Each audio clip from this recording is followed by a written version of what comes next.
Bien, cette vidéo rapide pour expliquer une petite subtilité lorsqu'on fait les bilans de charge et en fait comment on doit développer ou non les expressions. Alors, avant ça, on va considérer simplement une application, disons de R dans R, qui a x associé à f de x, on suppose qu'elle est dérivable, et on effectue un développement limité. Donc, par la formule de Taylor, on va avoir ici donc f de x autour de x au 0. Donc, f de x au 0 plus epsilon, c'est f de x au 0 plus epsilon f' de x au 0 plus un petit taux de epsilon, c'est-à-dire des termes qui sont au moins d'ordre 2 en epsilon. Voilà, donc ça c'est juste le développement limité à l'ordre 1 en expression mathématique, d'accord. Et maintenant, au lieu de considérer f de x0 plus epsilon, on considère en fait la grandeur epsilon fois f de x0 plus epsilon. Donc j'effectue le même calcul, je remplace donc f de x0, epsilon je le laisse ainsi, et f de x0 plus epsilon, je le développe en f de x0 plus epsilon f' de x0 plus petit o de epsilon. Et je développe chacun des termes. Je développe le crochet. Et donc j'aurai epsilon f de x0, un terme d'ordre 1 en epsilon.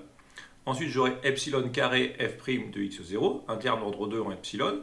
Et le terme epsilon petit o de epsilon sera en fait un petit o de epsilon 2, mais enfin en tout cas, ce qu'on peut dire et assurer, c'est que tout ce que j'ai souligné ici, c'est des termes qui sont au moins d'ordre 2 en epsilon. Celui est d'ordre 2 en epsilon, et celui-ci d'ordre 2 en epsilon, et celui-ci plutôt d'ordre 3 en epsilon.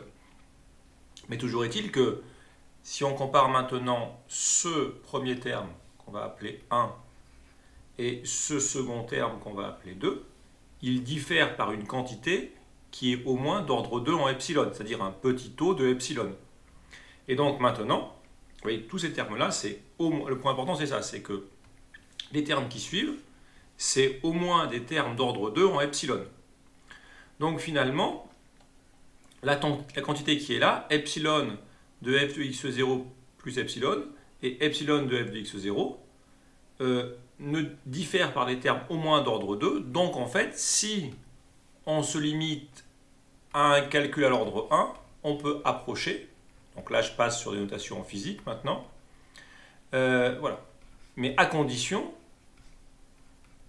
à l'ordre 1. Donc si on se limite à des calculs à l'ordre 1 en epsilon, on va pouvoir en physique confondre ces deux grandeurs parce qu'elles diffèrent de termes d'ordre 2. Donc si dans tous les calculs vous vous limitez à des termes en ordre 1, les termes d'ordre 2, vous n'avez pas à en tenir compte.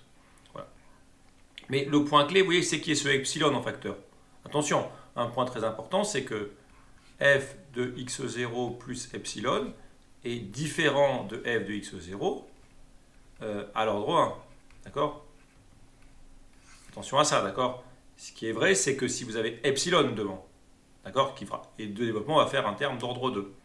Donc maintenant, si on transpose ça à ce qu'on a vu pour un petit bilan de charge, donc on considère une petite boîte, d'accord, qui a une longueur dx, qui a une section S, et à l'intérieur, il y a une charge volumique ρ de x et de t. On peut définir une petite charge à l'intérieur qui est ρ de x et de t fois le volume. Et la question qui se pose, la question qui peut se poser, c'est la densité volumique de charge est-elle uniforme à l'intérieur? Pas forcément. Et donc la question qu'on pourrait se poser, c'est doit-on écrire delta Q égale ceci, ou doit-on par exemple mettre, notre possibilité, ça serait mettre la charge volumique, mais au point milieu. Donc laquelle des deux options doit-on retenir? Eh bien en fait, ça n'a aucune importance, parce qu'en fait, ces grandeurs, c'est la même mécanique qu'avant.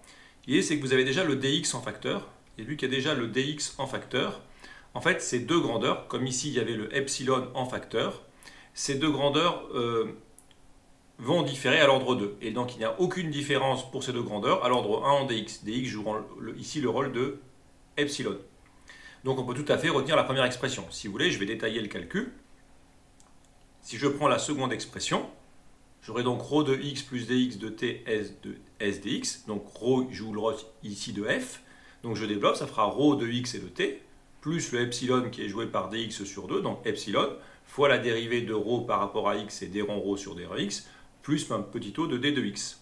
Et la même mécanique, quand je vais développer, vous aurez le ρ de x s dx, qui était ici le delta q.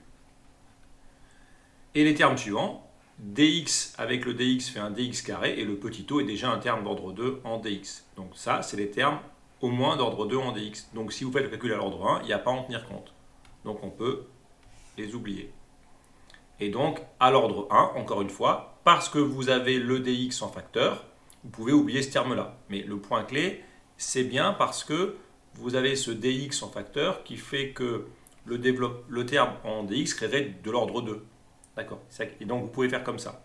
Donc en fait, dans ces calculs-là, vous pouvez tout à fait prendre cette expression-là. Il n'est absolument pas nécessaire d'écrire ce terme avec dx sur 2, car le terme complémentaire serait un terme d'ordre 2 qui n'a pas à être pris en compte pour des calculs à l'ordre 1. Mais le point clé, c'est que vous ayez le dx en facteur. Si vous avez le dx en facteur, vous pouvez tout à fait laisser ρ de x. Il est totalement inutile d'écrire ρ de x plus dx sur 2. C'est une précision inutile, illusoire, et qui ne fait pas sens si on fait les calculs à l'ordre 1. Voilà pour l'idée. J'espère que ça aura pu vous aider un petit peu sur ce sujet. Je vous remercie.